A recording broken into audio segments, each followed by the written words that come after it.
Cannot wait for this one on the farm, and we got it for you. Our coverage starts at 11:30 a.m. Pacific time on Pac-12 Network. The Arizona-Wildcats trying to figure out their offense. Speaking of trying to figure out their offense, KJ Costello, Davis Mills, both those guys questionable right now for David Shaw's team.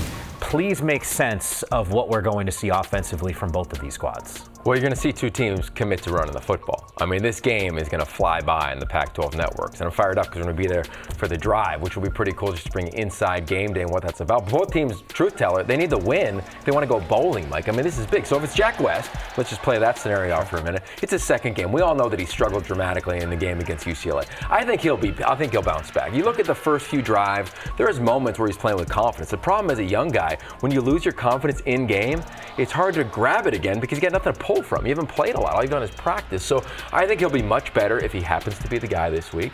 And then on the flip side, here we go. Khalil Tate, Grant Gunnell. Sure. Khalil's going to start, but clearly it sounds like Grant Gunnell is going to be part of this game plan. So I think the mental element for both of these teams, how they handle adversity, is going to be the biggest thing in this ballgame. You worried about that confidence? I was going to ask you this before we even came out here. I'm almost surprised. We know how electric Khalil Tate is. To have even this conversation about Grant Gunnell being in, I thought would have been unheard of as we're talking about this dude from even 2 seasons ago. I think it's so hard, and like we have to have the emotional intelligence and empathy to the staff. Like if you've got a guy like Khalil Tate, you don't want to pull him, but you have a responsibility to the team that if they're struggling, if the offense isn't clicking, if you can't move the ball, that's what their reality was, and you just turn the tape on. So I get it, and it's the worst thing. You know, I've talked to so many head coaches, as you have, when they're in that scenario of you don't want to pull him, but maybe it's good for him to hit the reset. So he might come back and play his best football. I'm excited for him. He gets to play in the state of California, final time in his collegiate career. So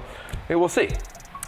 Glad you brought that up. Remember a year ago, Steven Montez under the same sort of scenario when Mike McIntyre was there. Sometimes hitting that reset button is not the worst thing in the world. Nonetheless, looking forward to this one. Pac-12 Network. Our coverage starts at 11:30 a.m. Pacific time. We got you covered on the pregame.